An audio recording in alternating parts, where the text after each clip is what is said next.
Hello বন্ধুরা, আমার নাম লিওন।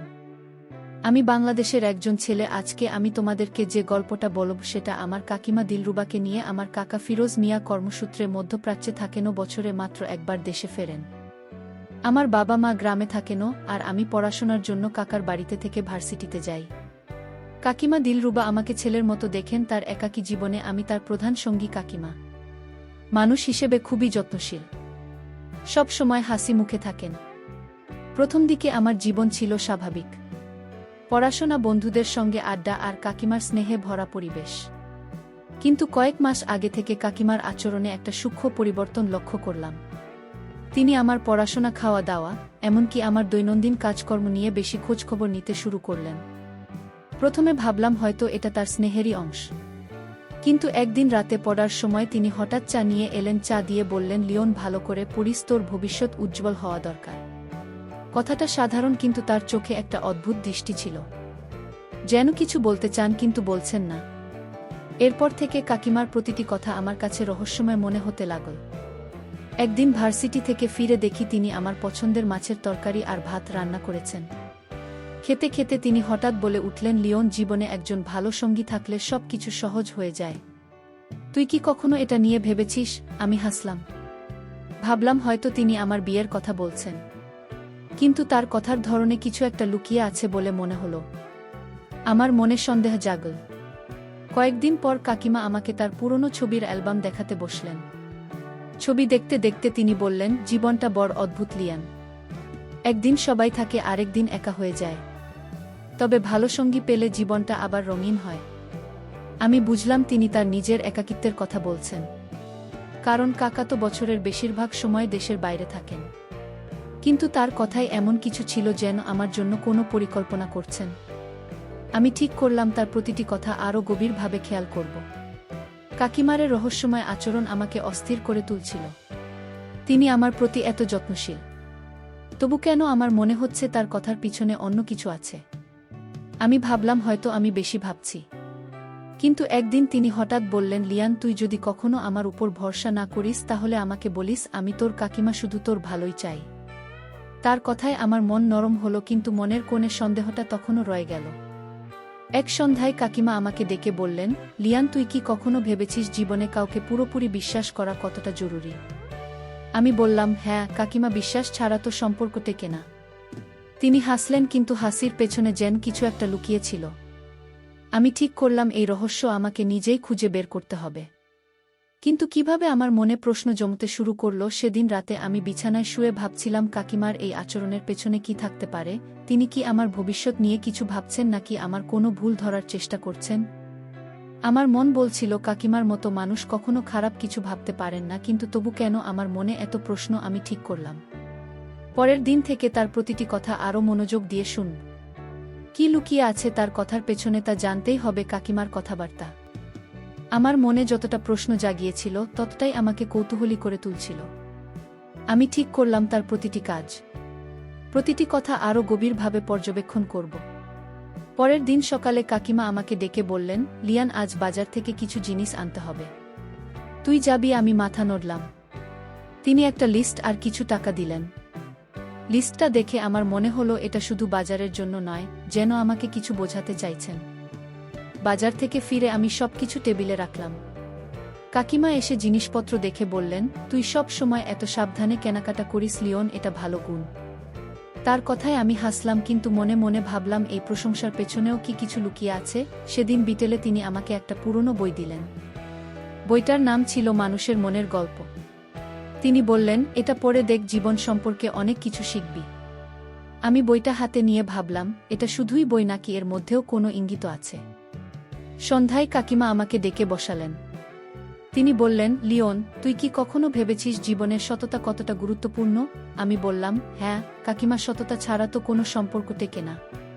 তিনি হাসলেন, তারপর বললেন, ঠিক বলেছিস, কিন্তু সততা প্রমাণ করতে হয় কাজের মাধ্যমে। তার কথার মানে আমি ঠিক বুঝলাম না। আমার মনে হলো তিনি আমাকে কিছু শেখাতে চাইছেন, কিন্তু কিভাবে? আমার কৌতূহল আরও বাড়ল। পরের দিন ভার্সিটি থেকে ফিরে দেখি কাকিমা বাড়ির সামনে প্রতিবেশী বিল্লাল চাচার সঙ্গে কথা বলছেন। আমাকে দেখে তিনি ডাকলেন, লিওন, এদিকে আয়। আমি গিয়ে দাঁড়ালাম। বিল্লাল চাচা বললেন, তোর কাকিমা বলছিলেন তুই খুব দায়িত্বশীল ছেলে। আমি একটু লজ্জা পেলাম, কিন্তু কাকিমার দিকে তাকিয়ে দেখলাম তার চোখে একটা অদ্ভুত চমক। তিনি কি ইচ্ছাকৃতভাবে আমার প্রশংসা করছেন নাকি এর পেছনে অন্য কিছু আছে? একদিন রাতে খাওয়ার সময় কাকিমা হঠাৎ বললেন, লিওন, তুই যদি কখনো কঠিন পরিস্থিতিতে পড়িস তুই কি করবি?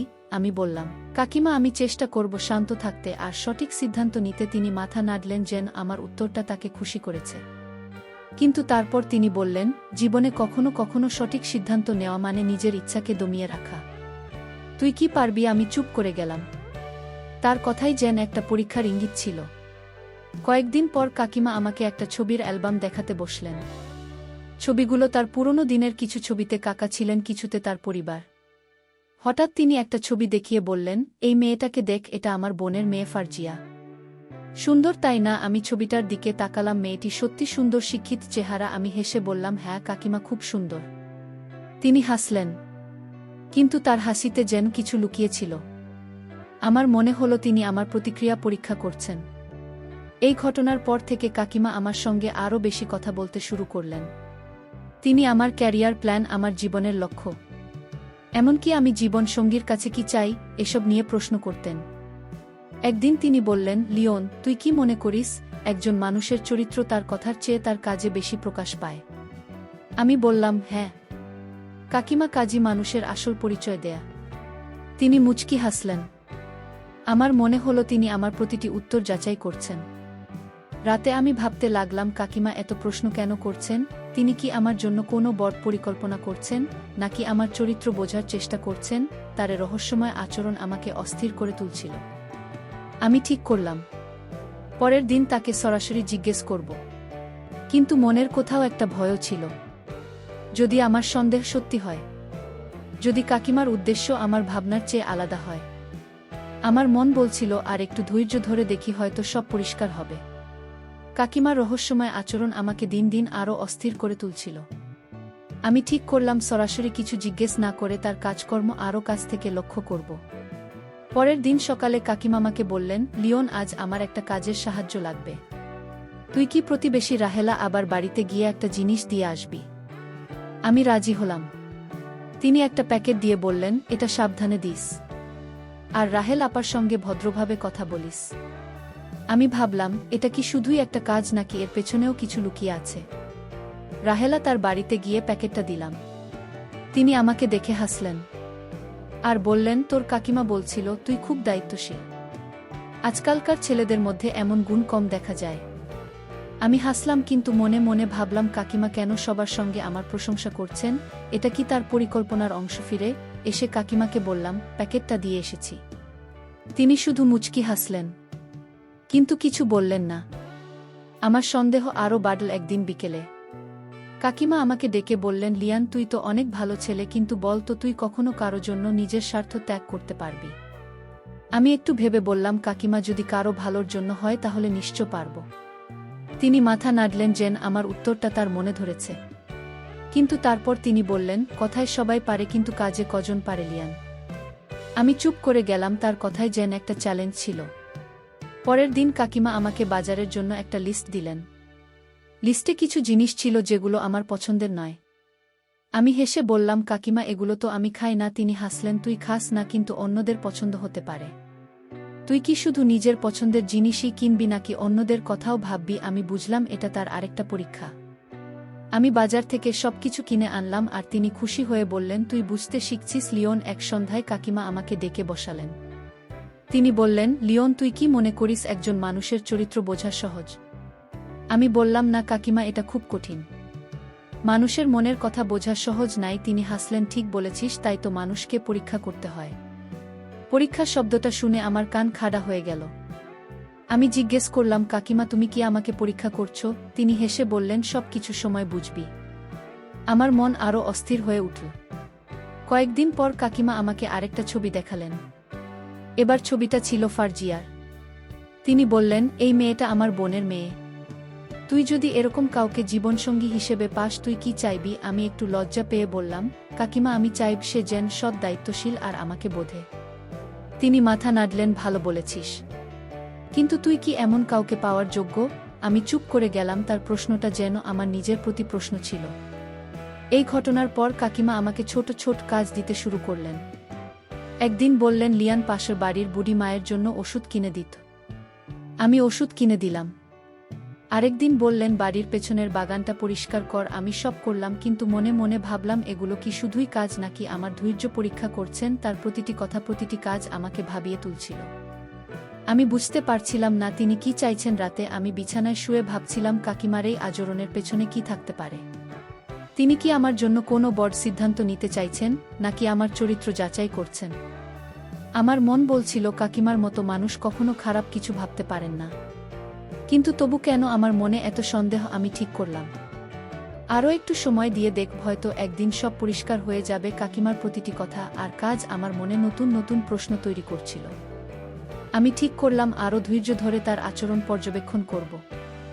একদিন সকালে কাকিমা আমাকে ডেকে বললেন, লিওন, আজ আমার একটা কাজে তোর সাহায্য লাগবে। আমাদের পাশের বাড়ির শিশুদের জন্য একটা ছোট প্রোগ্রামের আয়োজন করতে হবে। তুই কি সাহায্য করবি? আমি অবাক হলাম, কিন্তু রাজি হলাম। ভাবলাম এটা কি তার আরেকটা পরীক্ষা, নাকি শুধুই একটা কাজ। প্রোগ্রামের জন্য আমি বাচ্চাদের সঙ্গে গল্প করলাম, তাদের ছোট ছোট গেমের আয়োজন করলাম। কাকিমা দূর থেকে সব দেখছিলেন। পরে তিনি বললেন, তুই বাচ্চাদের সঙ্গে খুব ভালো ব্যবহার করিস লিওন, এটা একটা বড় গুণ। আমি হাসলাম, কিন্তু মনে মনে ভাবলাম তিনি কেন আমার প্রতিটি কাজ এত মনোযোগ দিয়ে লক্ষ্য করছেন। আমার সন্দেহ আরও গাঢ় হল। এটা কি আমার ধৈর্য আর দায়িত্ববোধ যাচাই করার আরেক? হয় একদিন রাতে কাকিমা আমাকে ডেকে বললেন, লিয়ান, তুই কি কখনো ভুল বোঝাবুঝির শিকার হয়েছিস? আমি বললাম, হ্যাঁ কাকিমা, কয়েকবার হয়েছে। তবে আমি চেষ্টা করি শান্ত থেকে বিশ্বাসটা পরিষ্কার করতে। তিনি মুচকি হাসলেন, ভালো। কিন্তু কখনো যদি কেউ ইচ্ছাকৃতভাবে ভুল বোঝে, তুই কি করবি? আমি চুপ করে গেলাম। তার প্রশ্নটা যেন আমার মনের সন্দেহকে আরও জাগিয়ে তুলল। তিনি কি আমাকে কিছু বোঝাতে চাইছেন? পরের দিন কাকিমা আমাকে একটা বাজারের লিস্ট দিলেন। এবার লিস্টে একটা জিনিসের দাম লেখা ছিল না। আমি বাজারে গিয়ে দেখলাম দোকানদার একটু বেশি দাম চাইছে। আমি দরদাম করে সঠিক দামে জিনিস কিনে আনলাম। কাকিমাকে হিসাব দিতে গেলে তিনি বললেন, তুই সবসময় এত সৎ কেন লিয়ান? এটা তোর বড় গুণ। আমি হাসলাম, কিন্তু মনে মনে ভাবলাম তিনি কি আবার সততা যাচাই করছেন। এক সন্ধ্যায় কাকিমা আমাকে ডেকে বসালেন। তিনি বললেন, ইয়ান, তুই কি মনে করিস একজন মানুষের আসল চরিত্র কঠিন পরিস্থিতিতে প্রকাশ পায়? আমি বললাম, হ্যাঁ কাকিমা, যখন চাপে থাকি তখনই আমাদের আসল রূপ বেরিয়ে আসে। তিনি হাসলেন, ঠিক বলেছিস। তবে সেই চরিত্র প্রমাণ করতে হয় কাজের মাধ্যমে। আমি বুঝলাম তিনি আবার সেই পরীক্ষার কথা বলছেন। আমি জিজ্ঞেস করতে গেলাম, কিন্তু তিনি হেসে বললেন, সব সময় জানবে। কয়েকদিন পর কাকিমা আমাকে আরেকটা ছবি দেখালেন। এটা আবার ফারজিয়ার ছবি। তিনি বললেন, এই মেয়েটা আমার খুব প্রিয়। তুই যদি এরকম কাউকে বিয়ে করিস, তুই কি তাকে সব সময় সম্মান করবি? আমি লজ্জা পেয়ে বললাম, কাকিমা, অবশ্যই করব। সম্মান ছাড়া তো সম্পর্ক টেকে না। তিনি হাসলেন, কিন্তু তার হাসিতে যেন একটা গভীর অর্থ ছিল। আমার মনে হলো তিনি আমার মনোভাব যাচাই করছেন। একদিন কাকিমা আমাকে বললেন, লিওন, পাশের বাড়ির বিল্লাল চাচার সঙ্গে এটা ছোট সমস্যা হয়েছে, তুই কি গিয়ে কথা বলবি? আমি গিয়ে দেখলাম এটা জমি নিয়ে একটা ছোট ভুল বোঝাবুঝি। আমি শান্তভাবে সবাইকে বোঝালাম আর সমস্যাটা মিটে গেল। কাকিমা পরে বললেন, তুই খুব ভালোভাবে সমস্যার সমাধান করেছিস, এটা একটা বড় গুণ। আমি হাসলাম, কিন্তু মনে মনে ভাবলাম এটা কি তার আরেকটা পরীক্ষা ছিল। রাতে আমি ভাবছিলাম কাকিমার সব কাজের পিছনে কি উদ্দেশ্য থাকতে পারে। তিনি কি আমার জন্য কোনো বড় পরিকল্পনা করছেন? ফারজিয়ার ছবি দেখানো, আমার সততা আর ধৈর্য পরীক্ষা করা, এইসব কি কোনো বড় সিদ্ধান্তের অংশ? আমার মন বলছিল কাকিমার উদ্দেশ্য ভালো হতে পারে, কিন্তু তবু কেন আমার মনে এত সন্দেহ? আমি ঠিক করলাম আরও একটু সময় নিয়ে দেখব কাকিমার আচরণ। আমার মনে একটা অদ্ভুত রহস্যের জাল বুনছিল। আমি প্রতিদিন তার কথা আর কাজের মধ্যে লুকানো ইঙ্গিত খুঁজতে শুরু করলাম। একদিন সকালে কাকিমা আমাকে ডেকে বললেন, লিয়ান, আমার একটা পুরনো বন্ধু আজ বাড়িতে আসবে। তুই কি তার সঙ্গে একটু সময় কাটাতে পারবি? আমি রাজি হলাম, কিন্তু মনে মনে ভাবলাম এটা কি শুধু অতিথি আপ্যায়নের জন্য, নাকি এর পেছনেও কোনো উদ্দেশ্য আছে? কাকিমার বন্ধু জরিনা আন্টি বিকেলে এলেন। তিনি খুব হাসি খুশি একজন মানুষ। আমি তাকে চা দিলাম, তার সঙ্গে গল্প করলাম। তিনি আমার পড়াশোনা আর ভবিষ্যৎ পরিকল্পনা নিয়ে অনেক প্রশ্ন করলেন। কথার মাঝে তিনি বললেন, দিল, রুবাত তোর অনেক প্রশংসা করছিল। বলছিল তুই খুব দায়িত্বশীল আর সৎ ছিলে। আমি হাসলাম, কিন্তু মনে মনে ভাবলাম কাকিমা কেন সবাইকে আমার কথা বলছেন, এটা কি তার পরিকল্পনার অংশ? সেদিন রাতে কাকিমা আমাকে ডেকে বললেন, লিয়ান, তুই কি মনে করিস জীবনে সবাইকে খুশি করা সম্ভব? আমি বললাম, না কাকিমা, সবাইকে খুশি করা যায় না, তবে চেষ্টা করা যায় সঠিক কাজ করার। তিনি হাসলেন, ঠিক বলেছিস, কিন্তু সঠিক কাজ করতে গেলে কখনো কখনো কঠিন সিদ্ধান্ত নিতে হয়। তুই কি পারবি? আমি চুপ করে গেলাম, তার প্রশ্নটা যেন আমার ভেতরের সন্দেহকে আরও জাগিয়ে তুলল। পরের দিন কাকিমা আমাকে একটা ছোট কাজ দিলেন।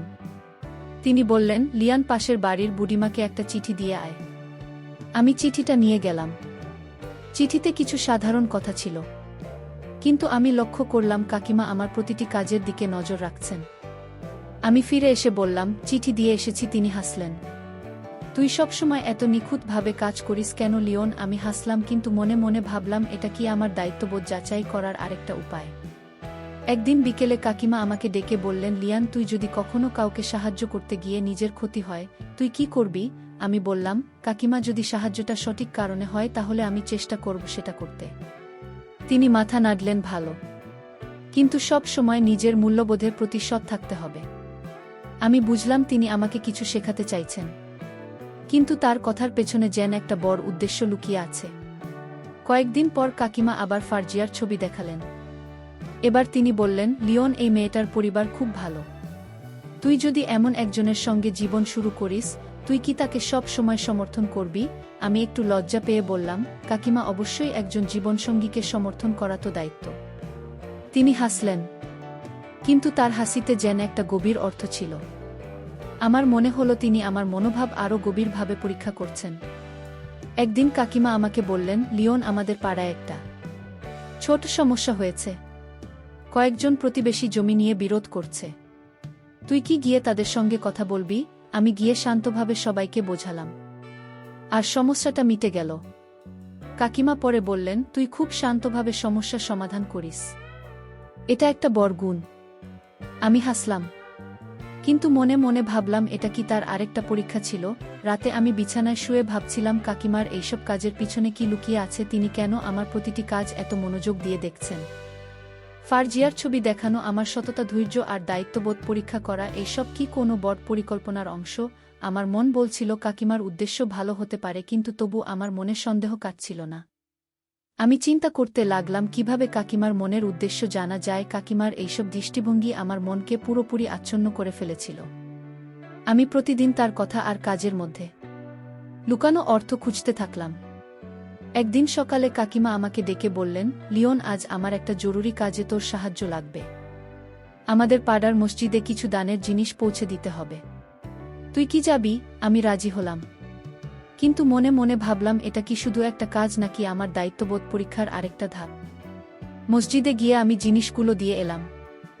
ইমাম সাহেব আমাকে দেখে বললেন, তোর কাকিমা বলছিল তুই খুব সৎ আর পরিশ্রমী ছেলে, এমন ছেলেরা আজকাল কমই দেখা যায়। আমি হাসলাম, কিন্তু মনের মধ্যে সন্দেহ আরও গাঢ় হলো। কাকিমা কেন সবার কাছে আমার প্রশংসা করছেন? এটা কি তার কোনো বড় পরিকল্পনার অংশ? ফিরে এসে কাকিমাকে বললাম, জিনিসগুলো দিয়ে এসেছি। তিনি শুধু হাসলেন, কিন্তু কিছু বললেন না। একদিন রাতে খাওয়ার সময় কাকিমা হঠাৎ বললেন, লিওন, তুই যদি কখনো এমন পরিস্থিতিতে পড়িস যেখানে সত্য বললে তোর ক্ষতি হবে, তুই কি করবি? আমি একটু ভেবে বললাম, কাকিমা, আমি চেষ্টা করব সত্য বলতে, তবে এমনভাবে যাতে কারো ক্ষতি না হয়। তিনি মাথা নাড়লেন, ভালো, কিন্তু সত্য বলার জন্য যদি তোকে বড় মূল্য দিতে হয়। আমি চুপ করে গেলাম। তার প্রশ্নটা যেন আমার মনের সন্দেহকে আরও বাড়িয়ে দিল। পরের দিন কাকিমা আমাকে একটা বাজারের লিস্ট দিলেন। এবার লিস্টে একটা জিনিসের পরিমাণ ইচ্ছাকৃতভাবে ভুল লেখা ছিল। আমি বাজারে গিয়ে বুঝলাম দোকানদার ভুল পরিমাণ দিতে চাইছে। আমি তাকে ঠিক করে বললাম আর সঠিক জিনিস কিনে আনলাম। কাকিমাকে হিসেব দিতে গেলে তিনি হেসে বললেন, তুই সবসময় এত সাবধানী কেন লিওন? এটা তোর বড় গুণ। আমি হাসলাম, কিন্তু মনে মনে ভাবলাম এটা কি আমার সততা যাচাই করার আরেকটা চাল। এক সন্ধ্যায় কাকিমাকে বসালেন।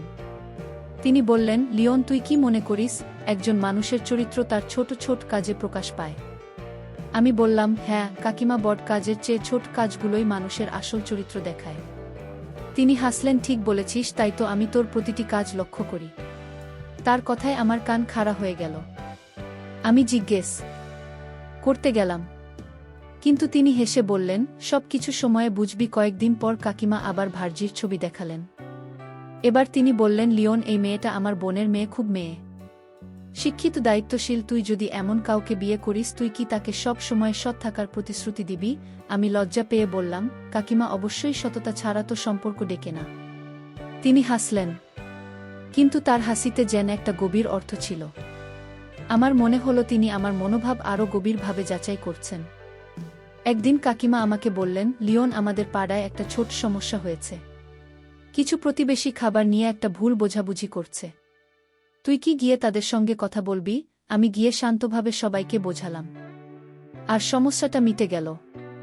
কাকিমা পরে বললেন, তুই খুব শান্তভাবে সমস্যার সমাধান করিস, এটা একটা বড় গুণ। আমি হাসলাম, কিন্তু মনে মনে ভাবলাম এটা কি তার আরেকটা পরীক্ষা ছিল। রাতে আমি ভাবছিলাম, কাকিমার এইসব কাজের পেছনে কি লুকিয়ে আছে? তিনি কেন আমার প্রতিটা কাজ এত মনোযোগ দিয়ে দেখছেন? ফারজিয়ার ছবি দেখানো আমার সততা, ধৈর্য আর দায়িত্ববোধ পরীক্ষা করা, এসব কি আমার জন্য কোনো বড় পরিকল্পনার অংশ?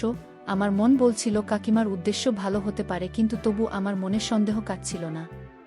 কাকিমার এরকম আচরণ আমার মনকে একটা গোলক ধাঁধায় ঢুকিয়ে দিয়েছিল। আমি প্রতিদিন তার কথার কাজের মধ্যে লুকানো ইঙ্গিত খুঁজে বেড়াচ্ছিলাম, কিন্তু উত্তরের চেয়ে প্রশ্নই বেশি জমছিল। একদিন সকালে কাকিমা আমাকে ডেকে বললেন, লিয়ান, আজ আমার একটা বিশেষ কাজে তোর সাহায্য লাগবে। আমাদের পাড়ার একটা বৃদ্ধাশ্রমে কিছু জিনিস দান করতে হবে।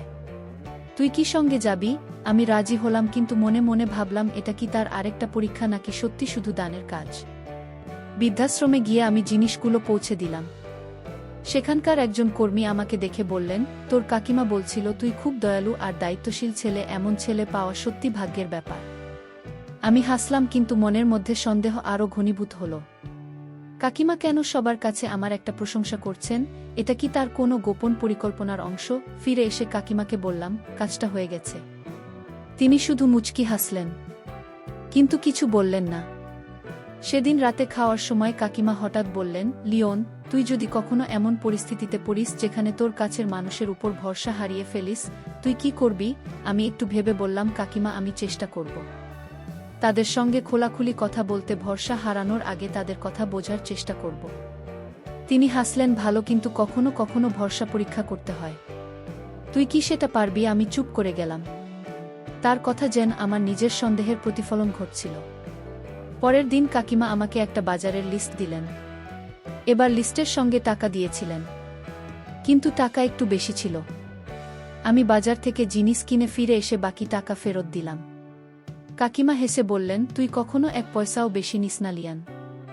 এটা তোর বড় গুণ। আমি হাসলাম, কিন্তু মনে মনে ভাবলাম, এটা কি আমার সততা যাচাই করার আরেকটা উপায়? তিনি কি ইচ্ছাকৃতভাবে আমাকে এমন পরিস্থিতিতে ফেলছেন? এক সন্ধ্যায় কাকিমা আমাকে ডেকে বসালেন। তিনি বললেন, লিয়ান, তুই কি মনে করিস একজন মানুষের আসল চরিত্র বোঝার জন্য তাকে কঠিন পরিস্থিতিতে ফেলতে হয়? আমি বললাম, হ্যাঁ কাকিমা, কঠিন পরিস্থিতি মানুষের আসল রূপ বের করে আনে। তিনি হাসলেন, ঠিক বলেছিস, তাই তো কখনো কখনো আমাদের পরীক্ষা নিতে হয়। পরীক্ষা শব্দটা শুনে আমার মন আবার অস্থির হয়ে উঠল। আমি জিজ্ঞেস করতে গেলাম, কিন্তু তিনি হেসে বললেন, আর একটু ধৈর্য ধর লিয়ান, সব বুঝতে পারবি। কয়েকদিন পর কাকিমা আবার ভার্জির ছবি দেখালেন। এবার তিনি বললেন, লিওন, এই মেয়েটা আমার বোনের মেয়ে, খুব শান্ত আর দায়িত্বশীল। তুই যদি এমন কাউকে বিয়ে করিস, তুই কি তাকে সব সময় সুরক্ষিত রাখার চেষ্টা করবি? আমি লজ্জা পেয়ে বললাম, কাকিমা, অবশ্যই, একজন জীবনসঙ্গীকে সুরক্ষা দেওয়া তো দায়িত্ব। তিনি হাসলেন, কিন্তু তার হাসিতে যেন একটা গভীর অর্থ ছিল। আমার মনে হলো তিনি আমার মনোভাব আরও গভীরভাবে যাচাই করছেন। একদিন কাকিমা আমাকে বললেন, লিওন, আমাদের পাড়ায় একটা ছোট সমস্যা হয়েছে। কিছু প্রতিবেশী একটা পুরনো গাছ কাটা নিয়ে বিরোধ করছে। তুই কি গিয়ে তাদের সঙ্গে কথা বলবে? আমি গিয়ে শান্তভাবে সবাইকে বোঝালাম, আর সমস্যাটা মিটে গেল। কাকিমা পরে বললেন, তুই খুব ধৈর্য নিয়ে সমস্যার সমাধান করিস, এটা একটা বড় গুণ। আমি হাসলাম, কিন্তু মনে মনে ভাবলাম, এটা কি তার আরেকটা পরীক্ষা ছিল? রাতে আমি বিছানায় শুয়ে ভাবছিলাম, কাকিমার এইসব কাজের পেছনে কি লুকিয়ে আছে? তিনি কেন আমার প্রতিটি কাজ এত মনোযোগ দিয়ে দেখছেন? ভার্জির ছবি দেখানো, আমার সততা, ধৈর্য আর দায়িত্ববোধ পরীক্ষা করা, এসবকে আমার জন্য কোনো বড় পরিকল্পনার অংশ। আমার মন বলছিল কাকিমার উদ্দেশ্য ভালো হতে পারে, কিন্তু তবুও আমার মনে সন্দেহ কাটছিল না। আমি ঠিক করলাম এবার তাকে সরাসরি জিজ্ঞেস করব, রহস্যটার বেশিদিন অমীমাংসিত রাখা যায় না। দিন দিন কাকিমার আচরণ আমাকে এমন এক জায়গায় নিয়ে এসেছিল যেখানে আমার মন আর ধৈর্য ধরে রাখতে পারছিল না। আমি ঠিক করলাম এবার সরাসরি তার সঙ্গে কথা বলবো। এক সন্ধ্যায় আমি কাকিমার ঘরে গেলাম। তিনি চুপচাপ বসে একটা পুরনো ছবির অ্যালবাম দেখছিলেন।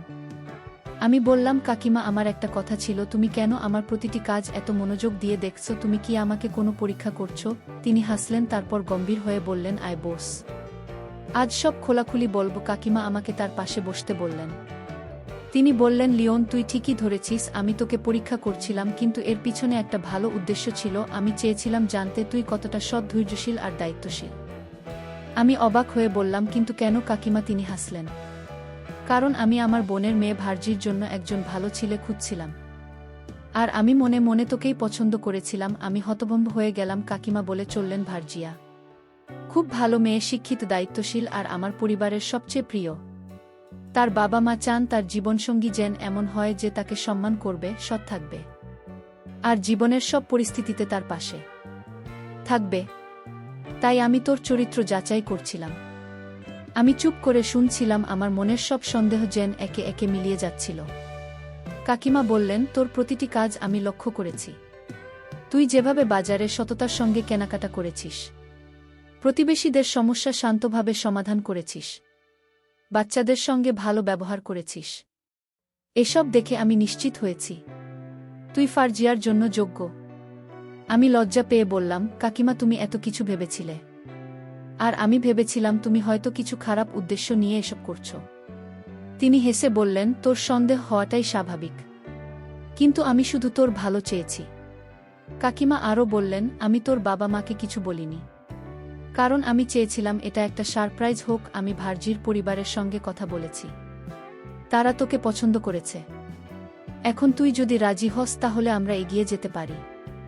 আমি একটু ভেবে বললাম, কাকিমা, আমি ভার্জির সঙ্গে কথা বলতে চাই, তাকে জানতে চাই। তিনি খুশি হয়ে বললেন, এটাই তো চেয়েছিলাম, তুই সঠিক সিদ্ধান্ত নিচ্ছিস। কয়েকদিন পর কাকিমা ফার্জিয়ার সঙ্গে আমার দেখা করিয়ে দিলেন। ভার্জিয়া সত্যিই খুব শান্ত, বুদ্ধিমান আর ভদ্রমে। আমরা কথা বললাম, একে অপরের পছন্দ অপছন্দ, জীবনের লক্ষ্য নিয়ে আলোচনা করলাম। আমি বুঝলাম সেও আমার মতো সততা আর সম্মানের মূল্য দেয়া। আমার মনে হলো কাকিমার এতদিনের পরীক্ষা আমাকে এমন একজনের কাছে নিয়ে এসেছে যে আমার জীবনকে আরও সুন্দর করবে। সময়ের সঙ্গে সঙ্গে আমি আর ভার্জিয়া একে অপরের কাছাকাছি এলাম। আমাদের বিয়ে হলো, আর কাকিমা আমাদের জীবনে একটা আশীর্বাদ হয়ে রইলেন। তার রহস্যময় আচরণ, যা আমাকে প্রথমে সন্দেহে ভরিয়েছিল, সেটাই আমার জীবনের সবচেয়ে বড় উপহার হয়ে উঠল। আমি বুঝলাম, কখনো কখনো মানুষের ভালো উদ্দেশ্য বোঝার জন্য ধৈর্য আর বিশ্বাসের প্রয়োজন। বন্ধুরা, গল্পের শেষে আমি তোমাদেরকে বলতে চাই, জীবনে কখনো কাউকে ভুল বুঝে তাড়াহুড়ো করে সিদ্ধান্ত নেওয়া উচিত নয়। ধৈর্য ধরে খোলা মনে তাদের কথা শুনলে আমরা বুঝতে পারি তাদের উদ্দেশ্য আমাদের ভালোর জন্যই। কাকিমার এই পরীক্ষা আমাকে শিখিয়েছে, সততা, ধৈর্য আর দায়িত্ববোধ জীবনের সবচেয়ে বড় সম্পদ। এই গুণগুলো আমাদের শুধু নিজের জন্য নয়, আমাদের কাছের মানুষদের জন্য একটা উজ্জ্বল ভবিষ্যৎ গড়ে দেয়া। বন্ধুরা, গল্পটি যদি তোমাদের ভালো লাগে তাহলে লাইক, শেয়ার এবং সাবস্ক্রাইব করে পাশে থেকো। আর বন্ধুরা, তোমরা এতক্ষণ ধৈর্য ধরে আমার গল্পটি শোনার জন্য তোমাদের সবাইকে অসংখ্য ধন্যবাদ।